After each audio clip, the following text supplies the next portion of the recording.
જીવતા નહીં જવા દેશો, વિભીષણ કહે છે. છતાંય ભગવાન રામ કહે છે કે હે હનુમાન તમે કહો, તમે કહો. હનુમાનજી કહે હે પ્રભુ આપની નરલીલા છે, નારાયણ છો પણ નરલીલા કરવા ઉતર્યા છો. હે મર્યાદા પુરુષોત્તમ આપની મર્યાદાને શોભે એવું કરો, આપની મર્યાદાને શોભે એવું કરો. આપની મર્યાદા એને શોભે એવું પગલું ભરો. હે રામ, ભગવાને કહ્યું આને પાછા મોકલો. એને કીધું તમે રાવણને તમારા માલિકને જઈને પૂરેપૂરા સમાચાર આપજો અને એની સાથે એટલું પણ કહેજો કે હજી તારી પાસે થોડો સમય છે. આવી સલાહ હનુમાનજી મહારાજ આપતા હતા. આટલી ધારણા રામ ભગવાનમાં હતી, આટલા ઉગ્ર લક્ષ્મણજી હતા. લક્ષ્મણજી એકલા આખા રામાયણમાં ઉગ્ર છે ના, પરશુરામજી પણ હતા, દુર્વાસાજી પણ હતા.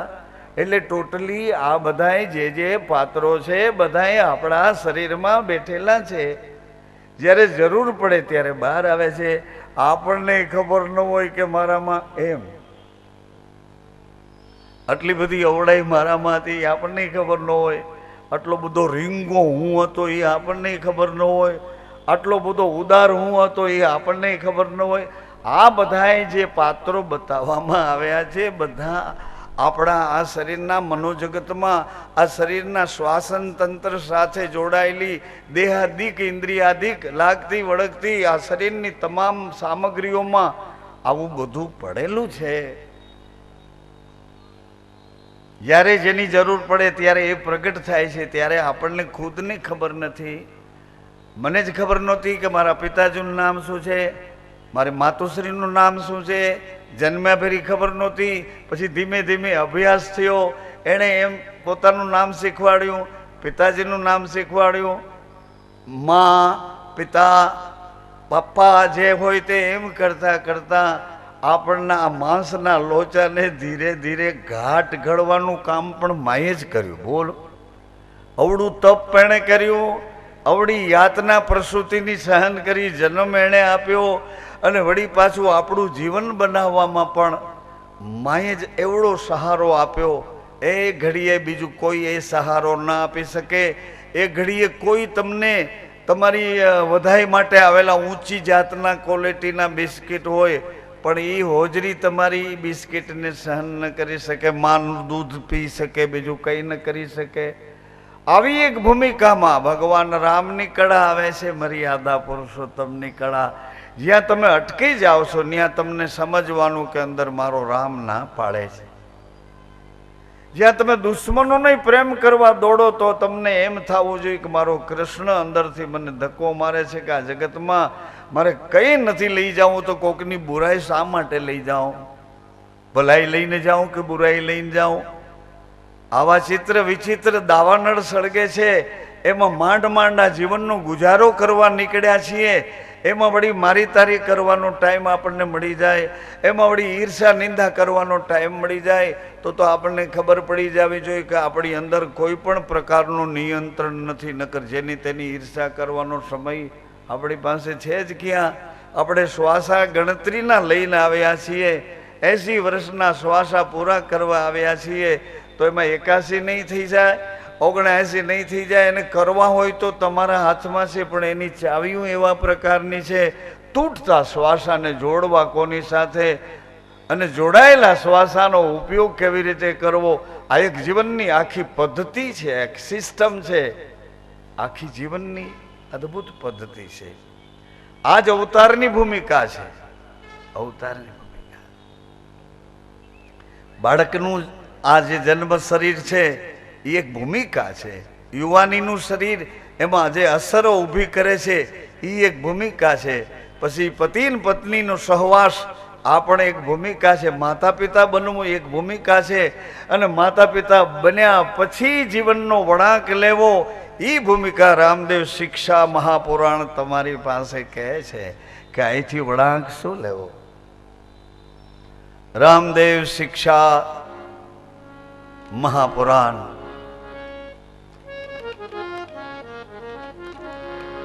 આજે મારે જયંતિલાલ ડોડિયાળા એક શ્રીજી મહારાજને એવી કઈ ઝાંખી કઈ લઈને આવ્યા કે થઈ ગયું એના ઝાંખી માટે હું વચ્ચે વિક્ષેપ નથી પાડતો, પણ આપણે શરૂ થાય ને ઝાંખી આવે હા એવી રીતે કહું છું. તો એના કરતા 2 મિનિટ આમ તેમ કરીએ. પણ આજે રામદેવ શિક્ષાપત્રી જેમ છે ભગવાન સ્વામિનારાયણની, એમ વચનામૃતો જેમ છે એમ જ એવી રીતે જ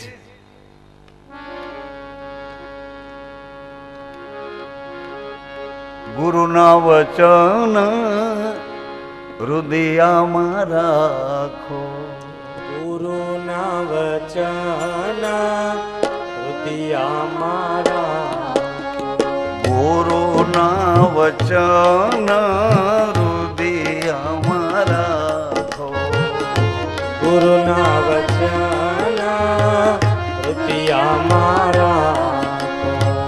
ખોજત ખોજત પાવો રે વીરા, ખોજત ખોજત પાવો રે વીરા, ખોજત ખોજત પાવો રે વીરા, ખોજત ખોજત પાવો રે વીરા. ગુરુના વચન હૃદયમાં રાખો, ગુરુના વચન હૃદયમાં રાખો, ગુરુના વચન બેની મારે સેજે રે સવાયા, એક મન કરો ને આરાધ જીવે રામ.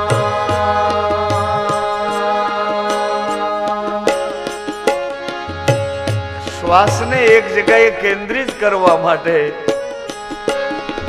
નુરી જન સતવાદી મારા ભાઈ લાયા રાધો, નુરી જન સતવાદી એ મારા ભાઈ આરાધો.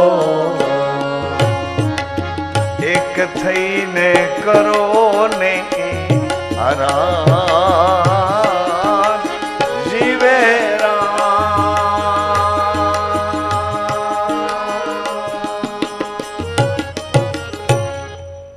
ઘટના તો એવી ઘટી કે એક પંખી બીજા પંખી હારે એવું વાલ કરતું હતું. વહેલી સવારમાં આ પંખી એટલું જ વાલ કરતું હતું. આ પંખીને એમ થાય કે હું આમાં સમાઈ જાઉં, આને એમ થાય કે હું આમાં સમાઈ જાઉં. બે એકબીજામાં સમાઈ જતા પહેલા તો એક તીર આવ્યું. એવું તીર સનન કરતું આવ્યું કે એક પંખીને આર પાર વિંધી નાખ્યું. એ તીરે પંખી તીર વાગતાની સાથે ઢળી પડ્યું ને મૃત્યુ પામ્યો. બીજું પંખી એ પંખીને એક ચક્કર એક આંટો મારીને એ પણ સૂઈ ગયો. એક બાજુ ઊભા ઊભા ઋષિ જોવે છે કે તીર લાગ્યું એ તો મર્યું હશે, પણ જેને કશું નથી લાગ્યું એ શું કરે છે? ઋષિ નજીક આવ્યા. નજીક આવીને એને જોયું. જોજો સંસારની એક ઘટમાળ કહું છું, આ પણ એક ભૂમિકા છે. સંસારનું દર્શન એવું છે, હું તારામાં સમાઈ જાઉં, હું તારામાં સમાઈ જાઉં. સમ બે નહીં, આપણે એક થઈએ, એક થઈએ, એક થઈને રહીએ, એક થઈને સમ થઈ જાય. એક થઈને જન્મ્યા હતા.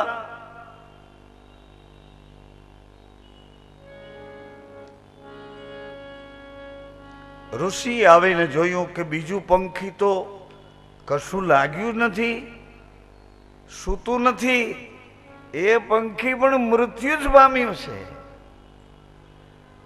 તીર વાગ્યું એ મૃત્યુ પામ્યું, કશું જ નથી વાગ્યું એ પણ મૃત્યુ પામ્યું છે.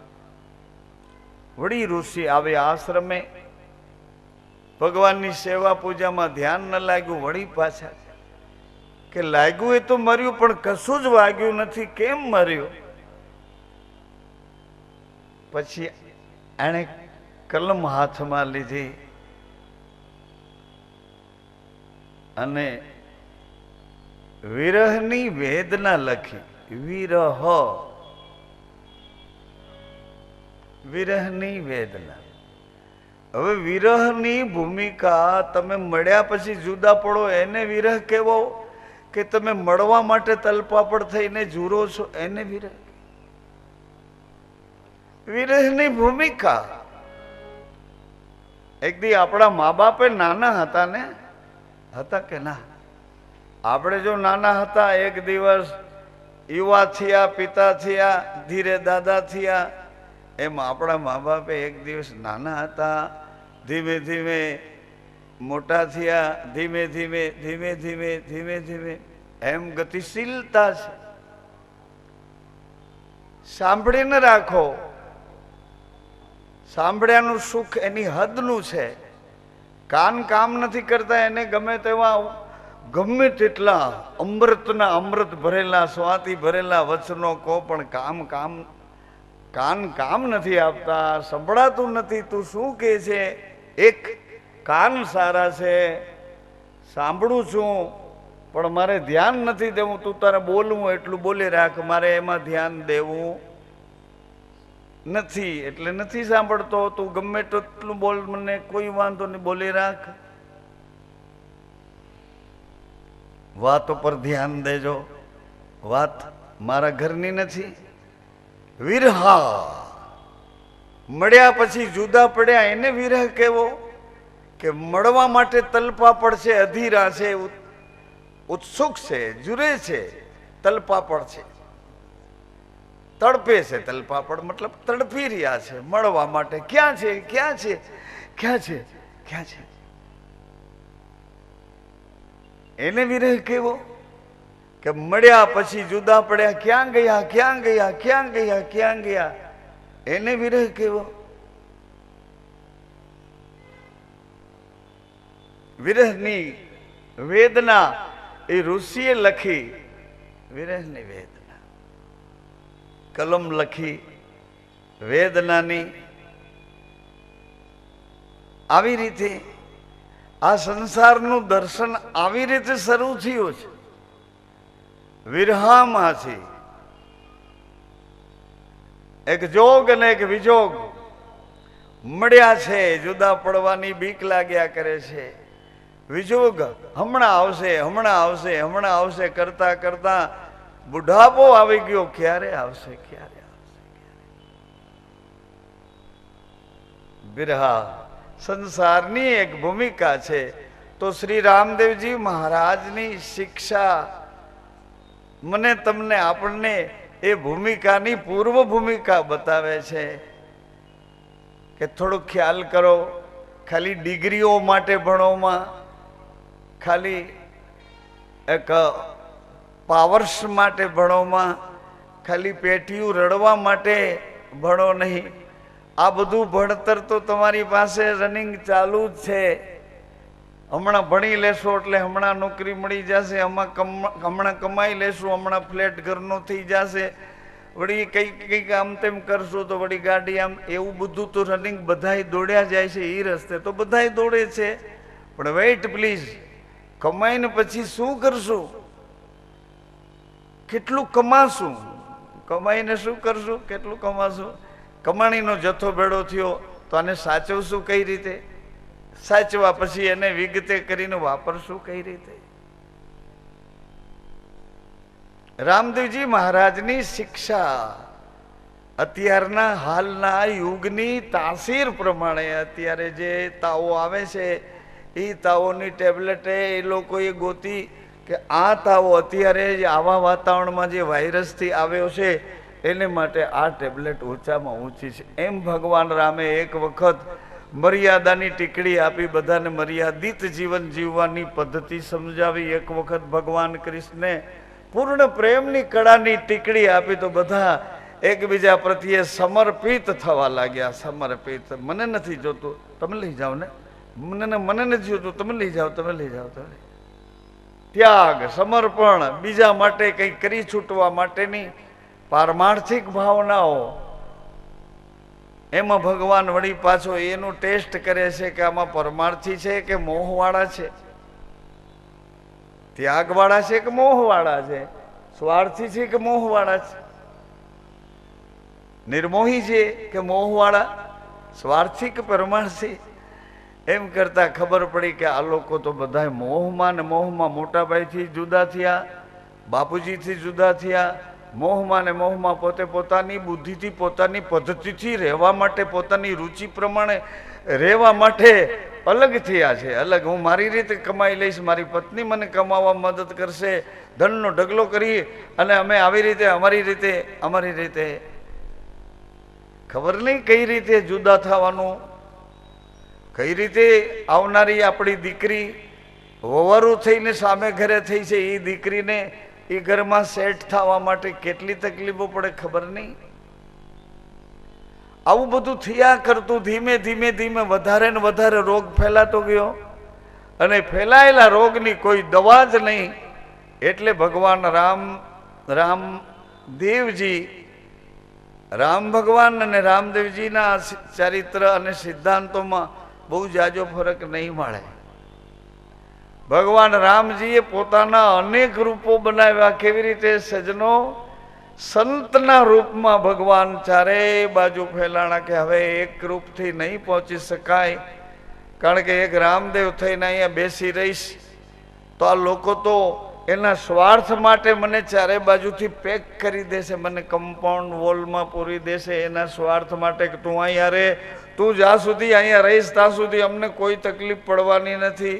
અમને આ જોઈએ તો તું આપીશ, અમને આ જોઈએ તો તું આપીશ, અમારું કોઈક બીમાર થયું તો તું સાજું કરી દઈશ, અમારું કોઈ લૂંટાઈ ગયું તો તું પાછું લાવી દઈશ, અમારું કોઈ મૃત્યુ પામ્યું તો તું જીવતું કરી દઈશ.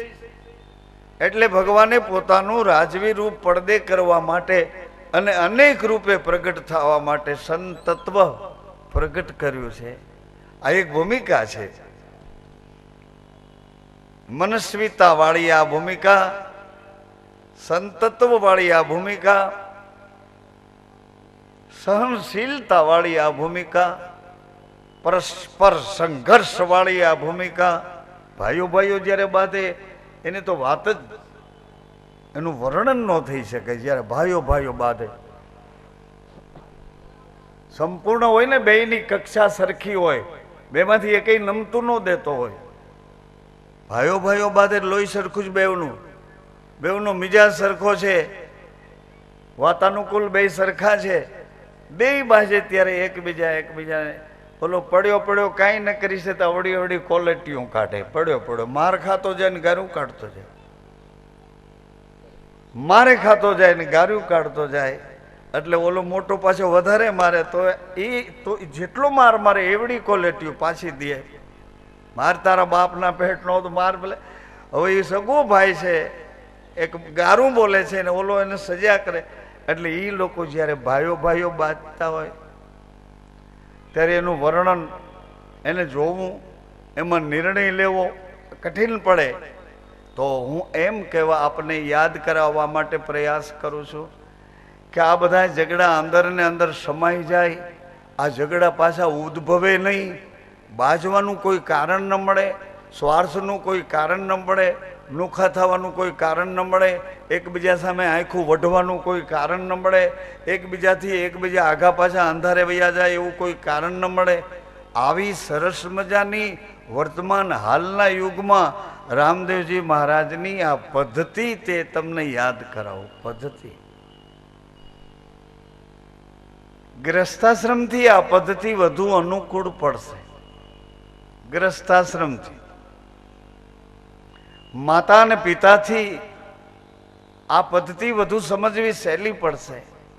એની એક પૂર્વ ભૂમિકા છે અને એ ભૂમિકા પતિ ને પત્નીની છે.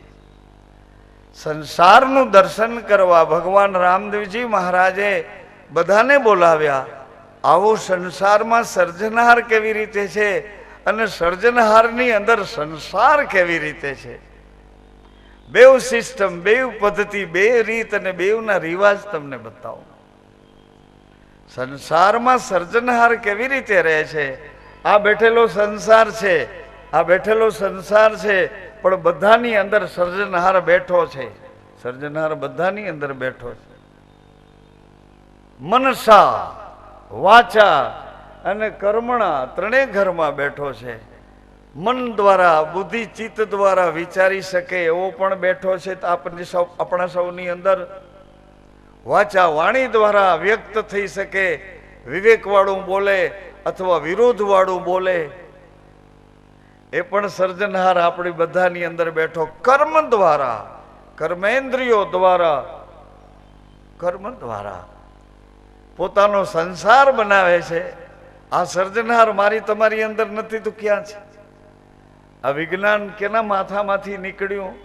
એ સર્જનહાર મનુષ્યના માથામાં હતો કે નહોતો? જ્ઞાન વિજ્ઞાનના કોષો અહીંયા બેઠા બેઠા, આપણે એવું કોઈ પ્રસારણ નથી, નહીં તો અહીં બેઠા બેઠા દુનિયાના કેટલા 100-150 દેશો અહીંયા આપણે વાત કરીને એ જ સેકન્ડમાં એ બધા જોતા હોય. લાઈવ પ્રસારણ કોકના માથામાંથી તો નીકળ્યું. તમારા બાળકોને ભણાવવાનું છે. તમારા બાળકો એ ભણે છે અત્યારે. બેન, માતાઓ, સજ્જનો, મિત્રો, તમારા બાળકો અત્યારે એ કક્ષાના બન્યા છે. તમે એવા સ્ટેજ ઉપર આવ્યા છો, આ કળયુગના ઊંચામાં ઊંચા સ્ટેજ ઉપર આવ્યા છો. ગમે એને ગમે એ ધંધો કરવાની છૂટ છે, ગમે એને ગમે એની સાથે ભાગીદારી કરવાની છૂટ છે, ગમે તેને ગમે ત્યારે પોતાના બૈરાને છૂટા કરી દેવાની છૂટ છે, ગમે એને ગમે ત્યારે પોતાને બીજા બૈરા લઈ લેવાની છૂટ. આ હું બોલું છું એમાં આવા એક સ્ટેજ ઉપર અત્યારે આ કળયુગમાં આપણે જીવીએ છીએ. કોઈને કોઈથી અભાવો થાય એટલે તરત જ તમે ન્યાય માગો કે ભાઈ હું માણસ નથી, તો કે માણસ છો, તો કેમ મને આ જેમ તેમ બોલે છે, હલકો છો ને આવો છો ને તેવો છો ને. એટલે એ માણસ ન્યાય માંગી શકે એમ હું કહું છું. કોઈનું જાતિ અપમાન થઈ શકે નહીં, એનો દંડ થાય. તો હવે તો વિચાર કરવો જોઈએ કે રામદેવજી મહારાજની આ શિક્ષાપત્રીમાં કઈ રીતે આ શિક્ષા મહાપુરાણની પદ્ધતિમાં કઈ રીતે આપણે રહેવું કે ભાઈ આ લોકોને આપણે કાંઈ કહેશું તો આપણને દંડિત થવું પડશે. પત્ની તરફ કોઈ પણ પ્રકારનું આપણે કલુષિત વાતાવરણ ઊભું કરશું તો એ પત્ની ન્યાય માંગશે કે મારા હવે પછીના જીવનનું શું, મારા બાળકોનું શું, મારા પતિએ મારી સાથે આવો વ્યવહાર. આવા એક વાતાવરણ વચ્ચે આપણને જીવન મળ્યું છે, જીવન મળ્યું છે. આને અત્યારે આપણે સ્વતંત્રતા કહીએ છીએ, પણ સ્વતંત્રતાનો સાચો અર્થ શું છે? તમને મન પડે એમ રહેવાની છૂટ છે, એને સ્વતંત્રતા નથી કહેતા. પણ બધાએ એકબીજાને સાચવીને એકબીજાને જાળવી એકબીજાને ઉપયોગી થઈને જીવીએ, આને સ્વતંત્ર કહે છે. સ્વતંત્રતા માતાઓ, બીજા કોઈને તમે ઉપયોગી ન થાવ તો કશો વાંધો નહીં, પણ તમે જે ફ્લેટમાં, જે બંગલામાં, જે રો હાઉસમાં, જે તમને રહેવા માટેના પ્રારબ્ધ પ્રમાણે સ્થાન મળ્યા છે એમાં તમે બીજા હારે સેટ ન થાવ તો કશો વાંધો નહીં. પણ તમે 5 2 પતિ પત્નીને, એક બા છે અને 2 બાળકો છે, એક બાપુજી છે, 2 બાળકો છે, એ લોકો હારે તો સેટ થાવ. ભગવાન એની હારે તો સેટ થાવ, પત્ની હારે. તો આ જીવનનો સાચો આનંદ જે છે એ એકબીજા તરફ એવો આનંદ છે. ભગવાન રામદેવજીના વચનો દ્વારા, એની શિક્ષા પદ્ધતિ દ્વારા એણે બાળકને ધીમે રહીને યુવાની તરફ આવતો હતો એટલે યુવાની વાળાએ મિજાજી બાળકને કીધું કે જો અહીંથી તારે આ બાજુ નથી ચાલવાનું, અહીંથી તારે આ બાજુ ચાલવાનું છે, અહીંથી આ લોકો તને કુસંગમાં લઈ જશે, આ લોકો તારું ભલું થાય એવું તને કહેશે. આવી રીતે જ્યારે રામદેવજી મહારાજ સ્વયં શિક્ષા અને વળી આ જ્યોતની સાક્ષીએ શિક્ષા આપે.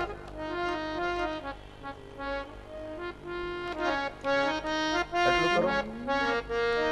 બોલ વલ્લભાધીશ પ્રસન્ન રહો, મારા ઘટમાં બિરાજતા નાથજી યમુનાજી મહાપ્રભુજી મારા ઘટમાં બિરાજતા શ્રીનાથજી યમુનાજી મહાપ્રભુજી. મારું મનડું છે ગોકુળ વન રાવલ, મારું મનડું છે ગોકુળ વન રાવણ. મારા ઘરના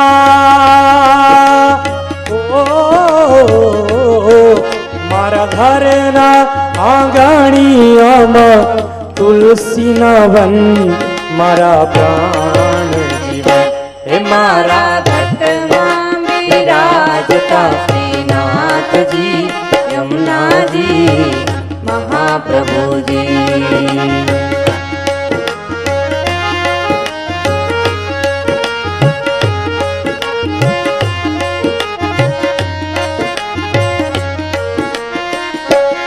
મારા તમને આંગણે શ્રી મહાપ્રભુજી મારા આત્મના આંગણે શ્રી મહાપ્રભુજી. મારી આંખો વિશે ગિરધારી રે ધારી, મારી આંખો વિશે ગિરધારી રે ધારી. મારું તન મન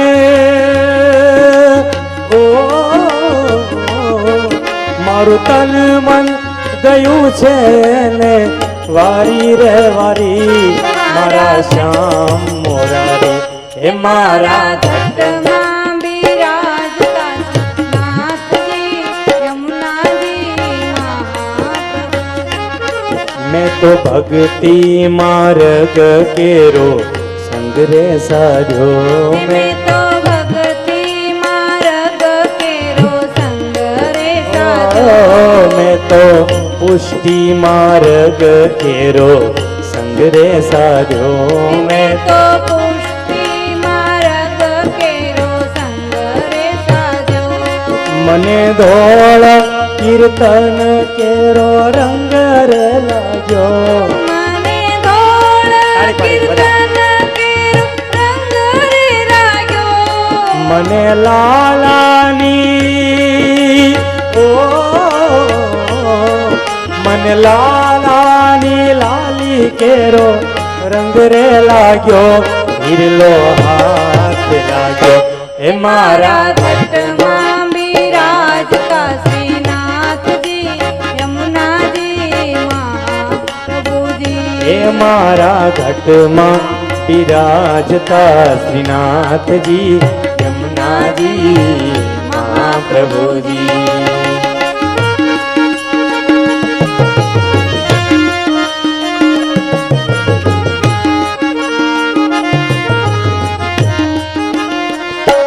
મને પ્રાણ થકી રે મારા વૈષ્ણવ વાલા, મને પ્રાણ થકી મારા વૈષ્ણવ વાલા.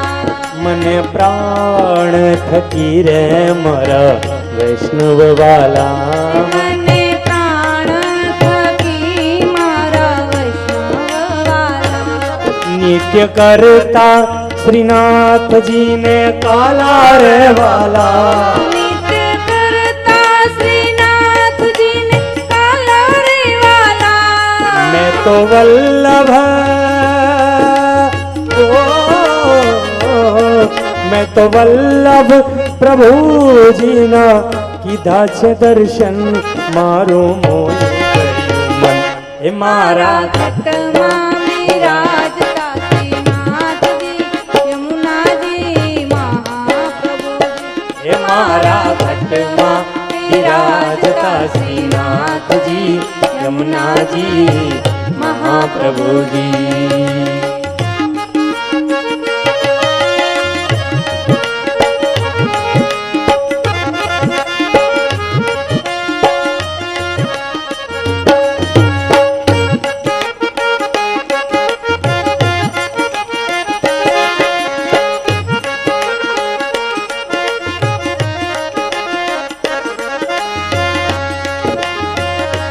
હું તો નિત્ય વિઠ્ઠલ વરની સેવા રે કરું તો નિત્ય વિઠ્ઠલ વરની સેવા રે કરું હું તો આઠ સમા કેરી ઝાંખી રે કરું તો આઠે સમા કેરી ઝાંખી રે કરું મારું ચિતડું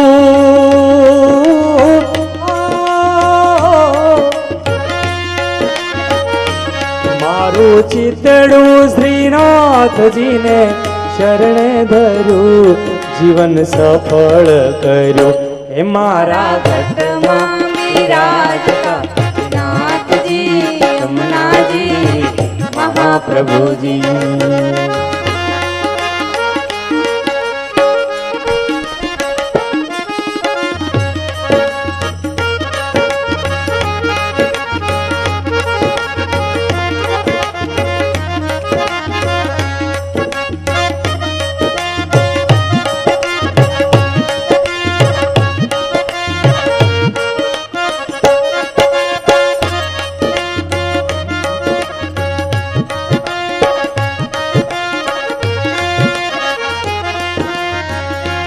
મારી અંત સમય કેરી સુણો ને અરજી મારી અંત સમય કેરી સોને અરજી મારી અંત સમય કેરી સુણો ને અરજી મારી અંત સમય કેરી સોનો ને અરજી લેજો શરણોમાં શ્રીજી બાવા દયા રે કરી લેજો શરણોમાં શ્રીજી બાવ દયા રે કરી મને તેડા ઓ મને તેડા રે યમ કેરા કદી ના આવે મારો નાથ તેડાવે એ મારા બિરાજતા શ્રીનાથજી યમુનાજી મહાપ્રભુજી મારું મનડું છે ગોકુળ વન રાવણ મારું મનડું છે ગોકુળ વન રાવણ મારા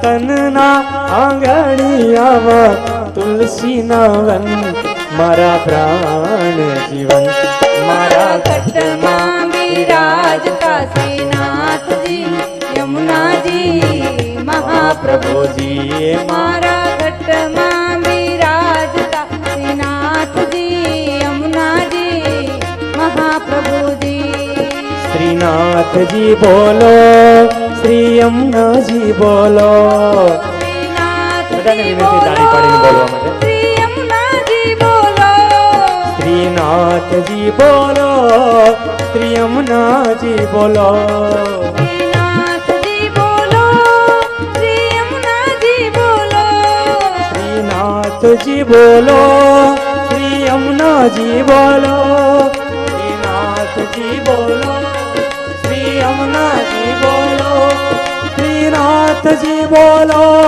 શ્રી યમુનાજી બોલો શ્રીનાથજી બોલો શ્રી યમુનાજી બોલો શ્રીનાથજી બોલો શ્રી યમુનાજી બોલો શ્રીનાથજી બોલો શ્રી યમુનાજી બોલો શ્રીનાથજી બોલો શ્રી યમુનાજી બોલો શ્રીનાથજી બોલો શ્રી યમુનાજી બોલો